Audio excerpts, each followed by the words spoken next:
Bismillahirrahmanirrahim. Assalamualaikum warahmatullahi wabarakatuh. Alhamdulillah. Wassalatu wassalamu ala rasulillah. Nabiyyina Muhammad ibn Abdullah wa ala alihi wa sahbihi wa man walah. Amma ba'du.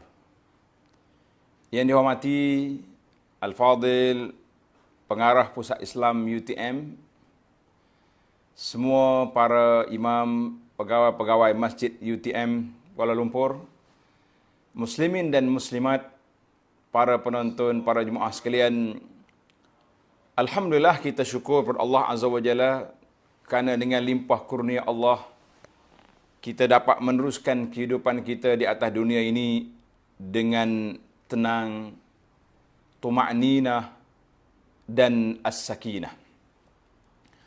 Memang inilah sifat orang yang beriman kepada Allah Azza wa Jalla, iaitulah bersifat tenang di dalam semua keadaan. Lebih-lebih lagi apabila kita telah melalui suatu ujian yang Allah hantar mari kepada kita, dikenali dengan nama COVID-19 ataupun Corona.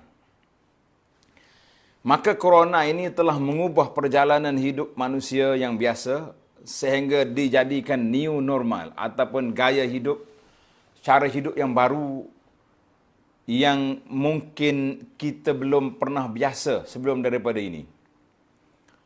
Di antara yang diajar kepada kita di zaman corona ini iaitulah penjarakan sosial. Penjarakan sosial maknanya kita tak boleh duduk dekat-dekat, itu saja.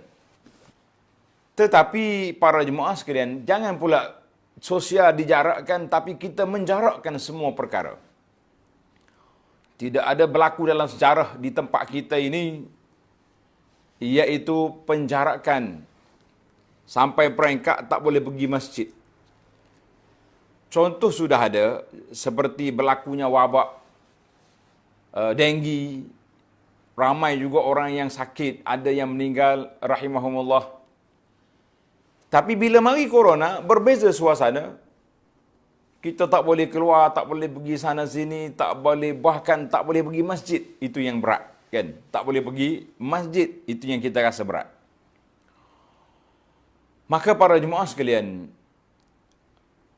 pelajar-pelajar kita di universiti juga menghadapi masalah.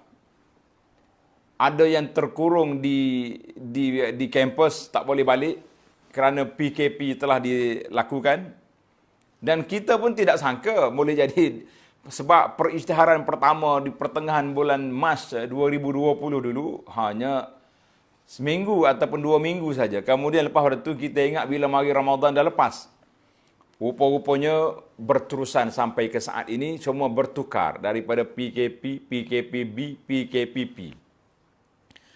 Maka ramai orang yang terkesan di antaranya seperti para pelajar tak dapat menghadiri kelas. Ahli-ahli ibadat tak boleh pergi ke masjid. Ahli-ahli perniagaan tak boleh pergi ke pasar, ke kedai.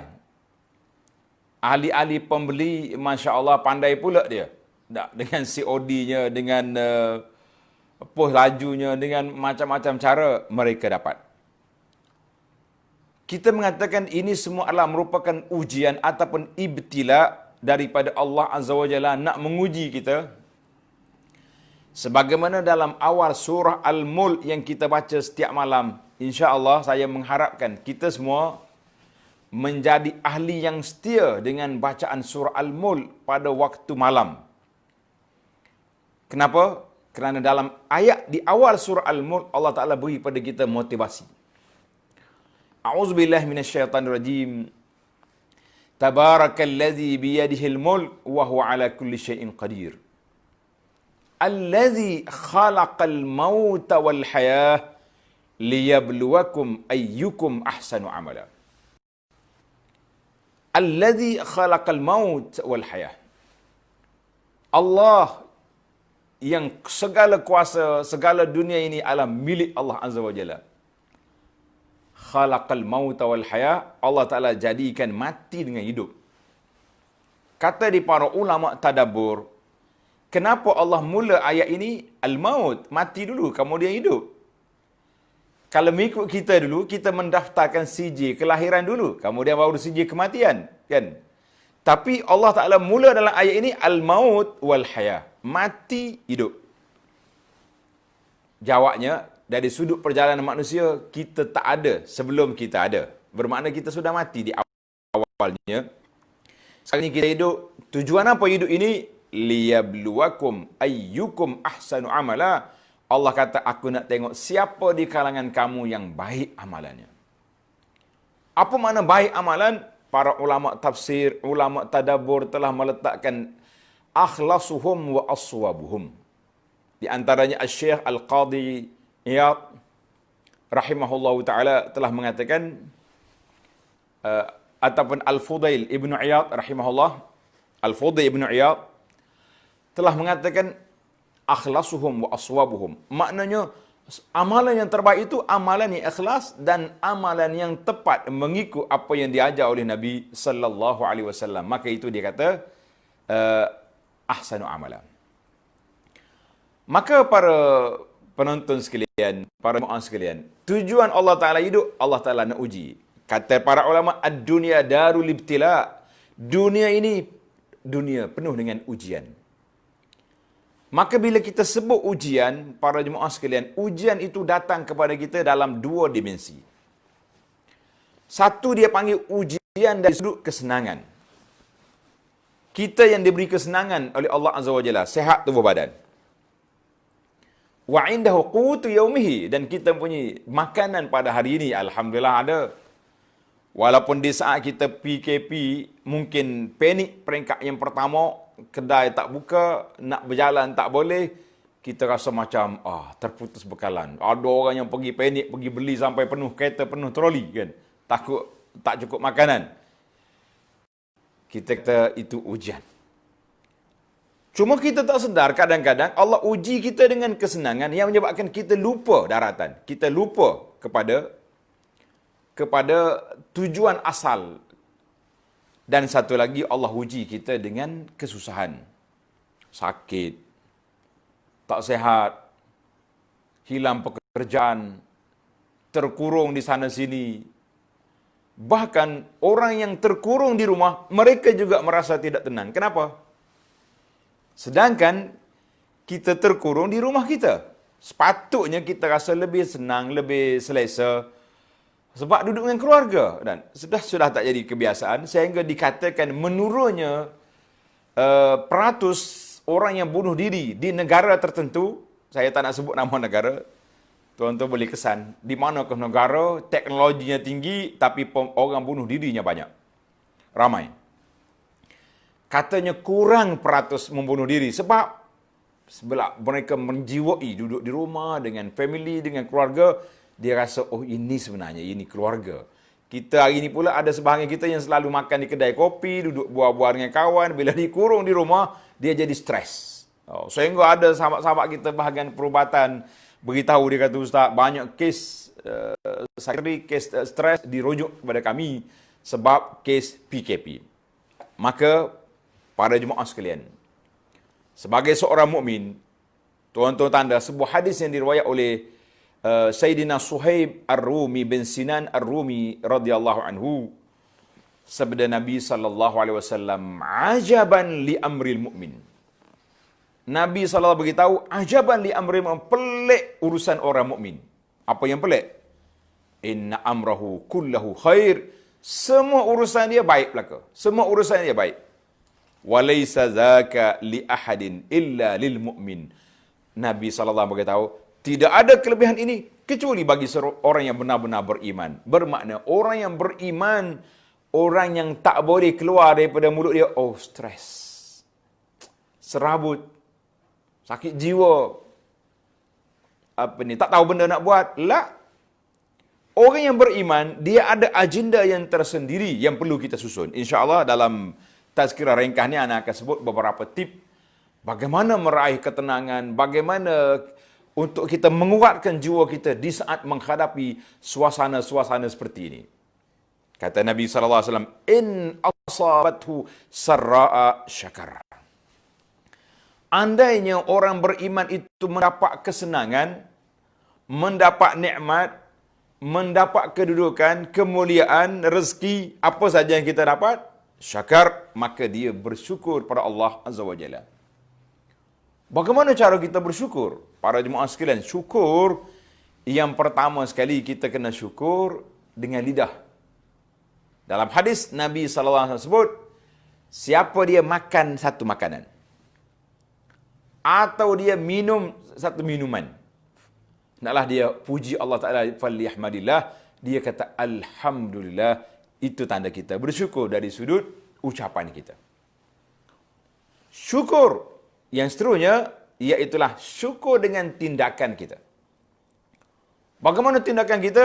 Kita menunjukkan kesyukuran kita mengikut kategori. Alhamdulillah saya banyak. Di saat orang lain terkurung, tersepit, tak boleh pergi bekerja, ada orang yang terputus bekalan makanan, kita nak keluar juga tak dapat, tapi ada kawan-kawan kita yang diberi keizinan, NGO dan mana-mana agensi yang diberi keizinan oleh pemerintah, kita salurkan bantuan kepada mereka, sampaikan duit saya ini, bantuan saya ini kepada orang yang memerlukan. Syukur, Masya Allah, Tabarakallah. Kan? Kita syukur dari sudut kedudukan kita. Alhamdulillah.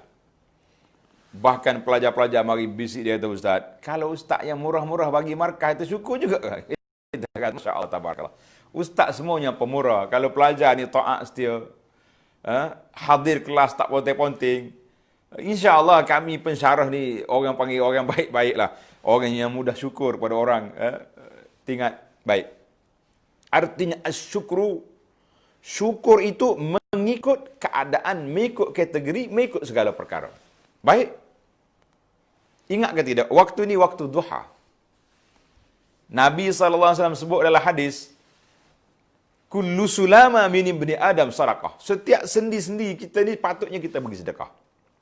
Dalam hadis sebut, dan juga ahli perubatan juga menyebut, bahawa dalam manusia ni ada 360 mafasil, sendi bergerak. Saya anggarkan, kita buat matematik yang mudah, simple matematik. Dah. Kalau satu sendi kita bayar 20 sen, kali dengan 360, berapa satu hari kita kena bayar tol sendi-sendi kita yang bergerak? Tapi Nabi SAW kata, cukup. Dengan hanya rakaat duha, kamu salat 2 rakaat duha, tanda syukur kita telah bayar tol kita punya anggota kita yang sihat walafiat. Alhamdulillah. Nabi SAW berdiri sampai bengkak kaki. Sayyidah Aisyah radhiyallahu anha tanya, ya Rasulullah, kenapa Rasulullah buat macam ni? Rasulullah telah diampunkan dosa. Yang lepasnya yang kamu tak ada dosa maksud. Kenapa buat macam ni? Apa Nabi jawab? Afala akunu abdan syakura. Nabi SAW beritahu, tak patut ke? Tidakkah selayaknya aku menjadi hamba yang bersyukur? Apa nak syukur? Rasulullah SAW berdiri sampai bengkak kaki. Itu yang Nabi kata, ajaban li amril mu'min, pelik urusan orang mukmin. Inna amrahu khailahu akullahu khair. Walaysa zaka li ahadin illa lil mu'min. Masya Allah, tabarakallah. In asabahu sarra syakar fakana khairalah. Kalau dia dapat kebaikan, dia syukur, itu yang terbaik. Baik. Hidup atas dunia ada pasang surut. Ada senang, ada susah. Ada panas, ada hujan. Sudah begitu menjadi lumrah kehidupan manusia. Kata Nabi SAW, wa in asabathu darra. Sebaliknya, sekiranya mereka ditimpa kesusahan, Allahu Akbar, sabar, maka dia sabar, fakana khairalah, itulah yang terbaik kepada kita. Maka para jemaah sekalian, manusia, tadi saya sebut tingkatan syukur. Bagaimana kita nak tenang dalam keadaan kita susah? Para ulama telah meletakkan bahawa sabar itu ada 3 kategori. Tuan-tuan, para penonton, para pelajar boleh tanda. 3 kategori di dalam kesabaran. Yang pertama sekali, kita sabar melakukan ketaatan. Sabar. Oh, hari ini nak pergi solat Jumaat. Musim PKP bukan senang. Saya tengok gambar-gambar orang beratur. Alhamdulillah kami yang di kampung ni taklah susah sangat. Kan? Bilangan orang pun taklah ramai, mungkin dalam 400, 500, mungkin sampai 1000. Tapi kalau di bandar, masjid yang besar, berapa jauh orang nak beratur? Sampai ada orang tanya, Ustaz, kalau kita tak pergi beratur kerana tak larat ni, panas ni, tergugurkah kita solat? Kita kata kalau sudah dibuka pintu, kenapa mau gugur? Sabar. Yang kedua, sabar meninggalkan maksiat. Nak tinggal maksiat kena sabar. Naam. Orang yang terbiasa dengan sesuatu perkara, bagaimana mereka nak menghadapi suasana ini? Bukan senang. Bagaimana mereka nak menghadapi, nak meninggalkan tabiat kebiasaan yang begitu bahaya?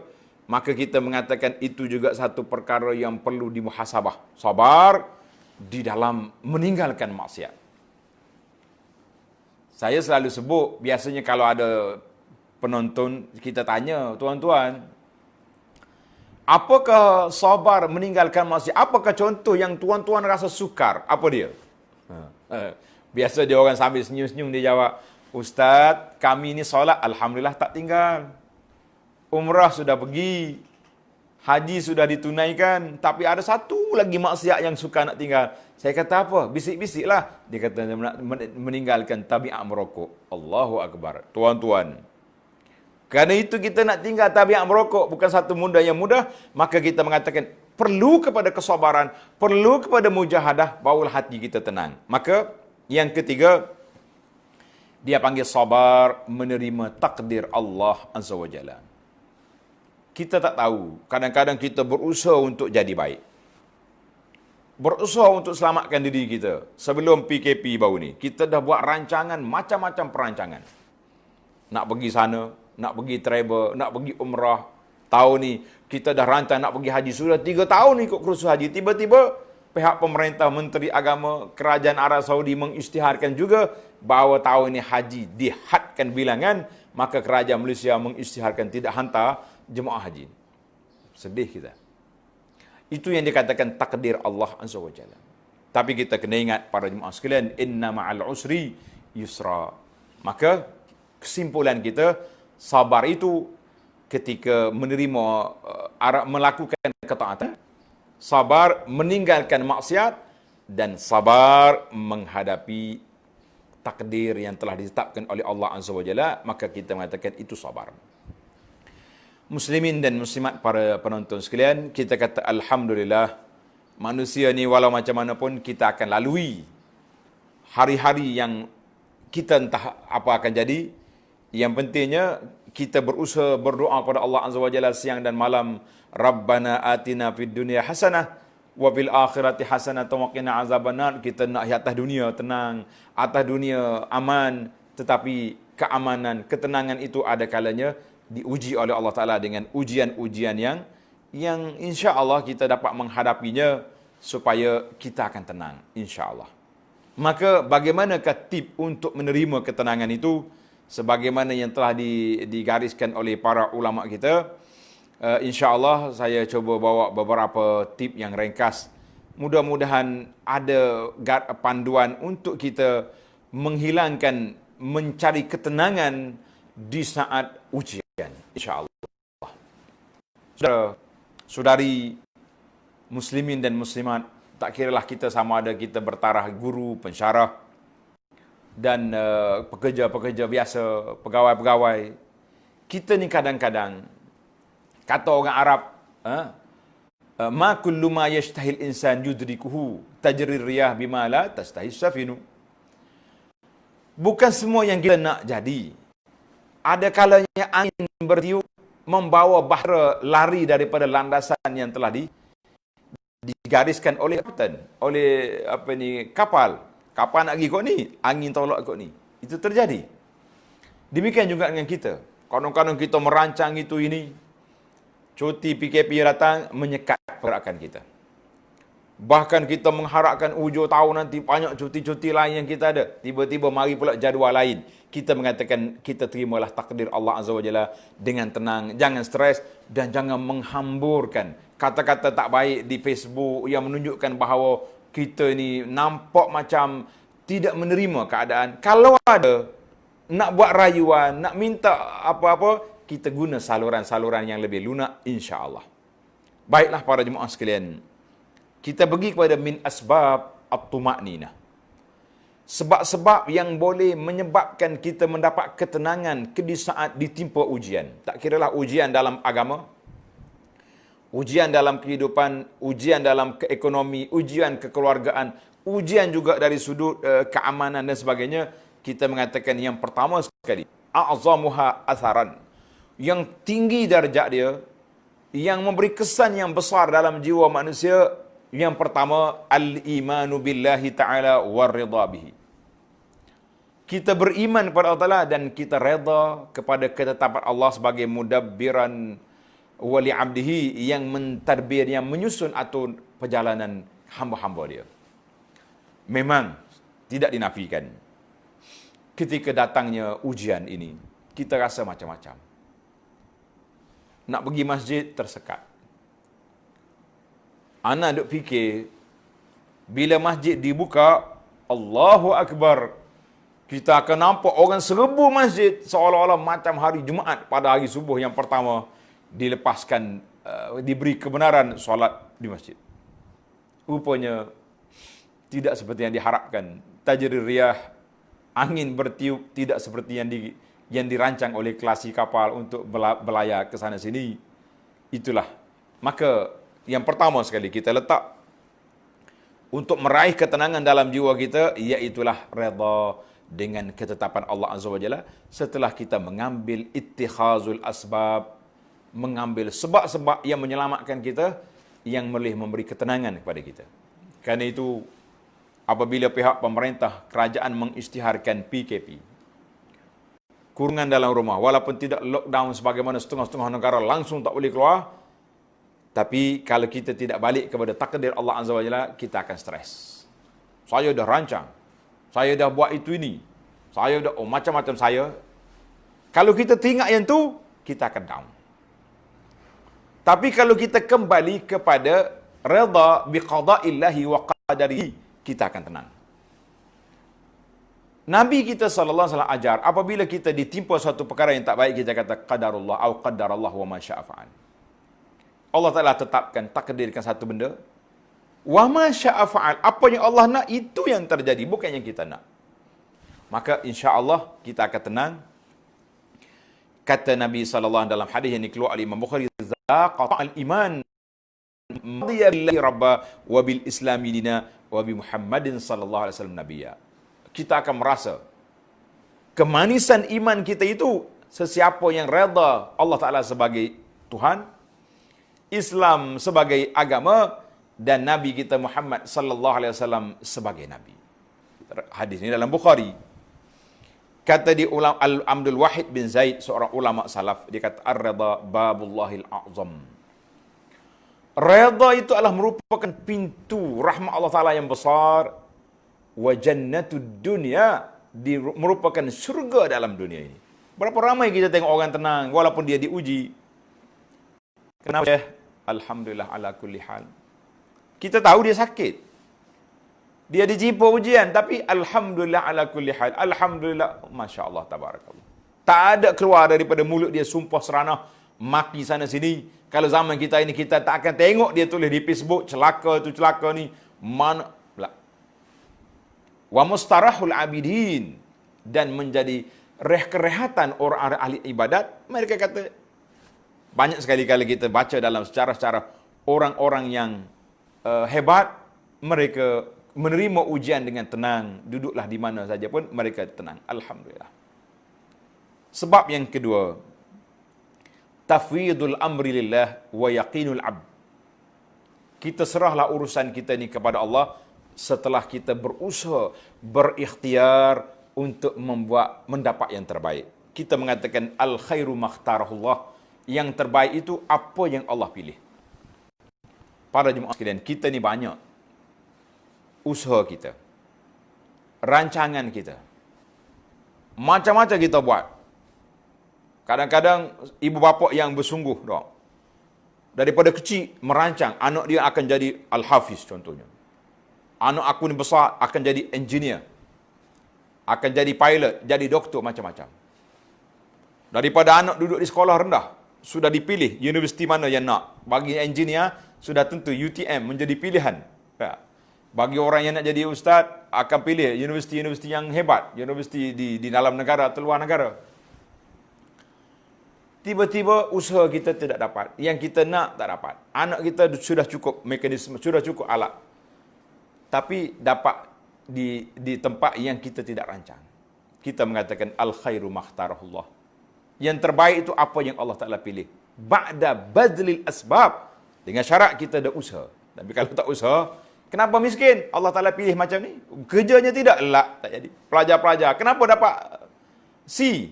Allah Ta'ala takdir. Dia baca tidak, tidur. Kita mengatakan itu tidak. Tak boleh nak menyalahkan takdir. Kita tak boleh kata ini pilihan Allah. Kita yang memilih kita. Dalam akidah Ahlussunnah mengatakan manusia itu bukannya majbur seperti bulu yang diterbang oleh angin, tetapi kita mempunyai ikhtiar dan pilihan. Ya, tak boleh. Kalau tidak, dia jadi kumpulan Al-Jabariyah yang mengatakan manusia ni macam remote ke macam robot je, ditekan tak boleh nak bergerak sendiri, tak boleh fikir. Baik. Kita pergi kepada yang ketiga. Di antara sebab-sebab yang mencapai ketenangan yang ketiga, husnus silah billah. Kita baikkan hubungan kita dengan Allah Azza wa Jalla. Nabi SAW telah ajar pada kita, iza hazabahu amrun faza'a ila salat. Bila ada apa-apa urusan yang berat, Nabi kita terus pergi salat. Bukan termenung garu kepala, ambil wudu, Allahu Akbar, ya Rabbi ya Karim. Kamu tahu apa yang telah menimpa aku. Tidak ada siapa yang boleh menyelesaikan masalah ini kecuali engkau ya Rabb. Serahkan diri kepada Allah. Kita mengatakan itulah yang mengatakan husnus silah billah. Kita rapatkan hubungan kita dengan Allah Azza wa Jalla. Ini kita bimbang hari ini. Lagi susah, lagi jauh dengan Allah.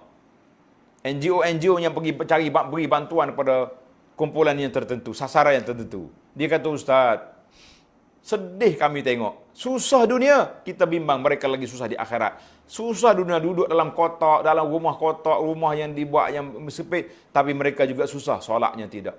Tutup auratnya tidak. Kita kata, Masya Allah, Tabarakallah. Kaif? Kalau mereka baiklah dengan hubungan dengan Allah. Susah di dunia, tapi mereka punya peluang yang luas di akhirat nanti, insya Allah. Yang keempat.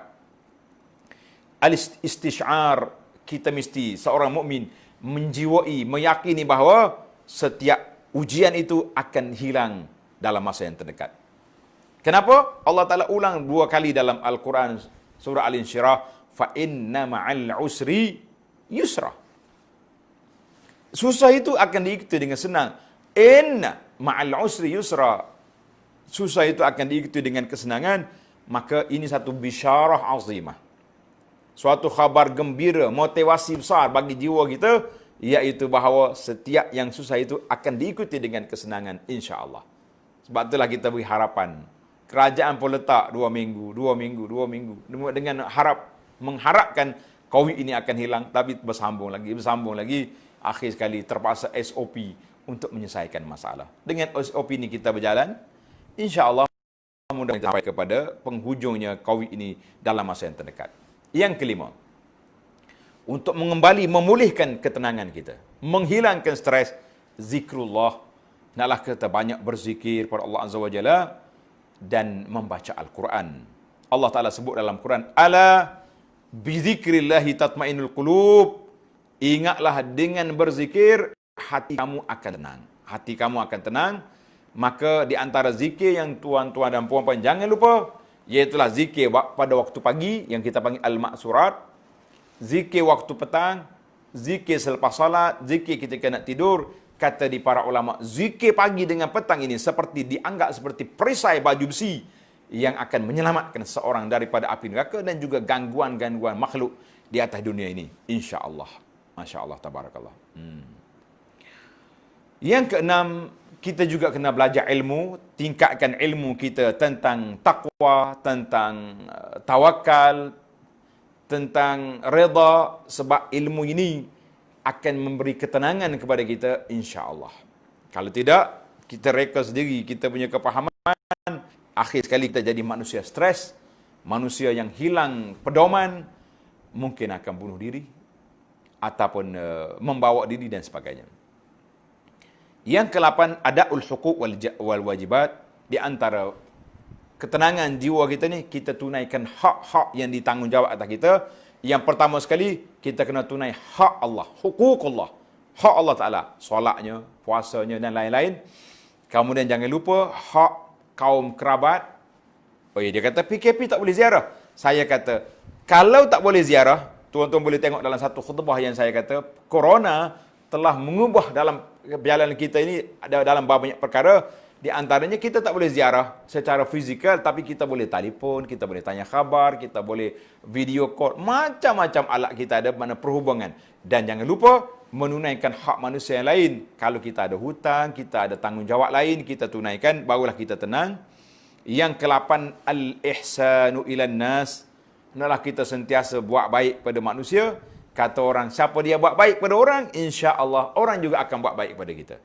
Di antara yang kita kena ingat nak kebaikan kita kepada orang, ada kita bagi bantuan fulus, bagi bantuan itu ini, jangan lupa satu perkara yang kita mudah lupa, iaitulah kita doakan kepada saudara kita bizahril ghaib tanpa dia tahu.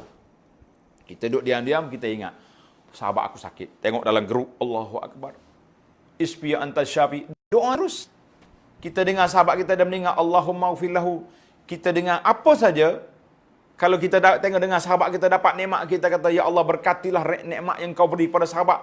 Ini semua menunjukkan bahawa kebaikan yang kita buat pada manusia. Masya Allah. Yang ke-9, sidqud du'a wal ilhah fit talab. Sentiasalah kita berdoa kepada Allah Azza wa Jalla dengan sungguh-sungguh. Minta Allah Ta'ala beri kepada kita ketenangan di atas dunia ini, lebih-lebih lagi di akhirat. Dan yang ke-10 yang terakhir, iaitulah wasiat yang sentiasa diwasiatkan oleh Nabi dan para sahabat kepada sahabat-sahabat mereka, iaitulah hendaklah kita sentiasa bertakwa kepada Allah Azza wa Jalla. Awana takwa, makna kita berikan diri kita daripada terjebak lagi dengan maksiat dan munkar, sehingga Rasulullah katakan syukran corona. Tajuk dia, syukran corona. Terima kasih corona. Engkau datang telah merubah perjalanan manusia. Manusia tak mampu nak tutup kilang arak, tempat judi, tempat pelacuran, tempat maksiat. Tapi corona datang tertutup, sehingga tertutup sekali dengan masjid umat Islam, kerana kita kurang dari sudut gerak kerja kita untuk menghilangkan maksiat. Tilka asyaratun kamilah. Demikianlah 10 tip. Mudah-mudahan kita tenang di saat menghadapi ujian. Untuk para penonton sekalian, mungkin dia tanya, Ustaz, ada tak tip lain? Alhamdulillah, saya tulis sebuah buku, tajuk dia Tenang dengan Ujian. Dalam ni ada beberapa artikel, makalah tentang motivasi mencari ketenangan. Mudah-mudahan ada manfaatnya. Tajuk dia Tenang dengan Ujian. Buku ini diterbit oleh Telaga Biru. InsyaAllah mudah-mudahan ada manfaat kepada kita. Jadi setakat itu dulu.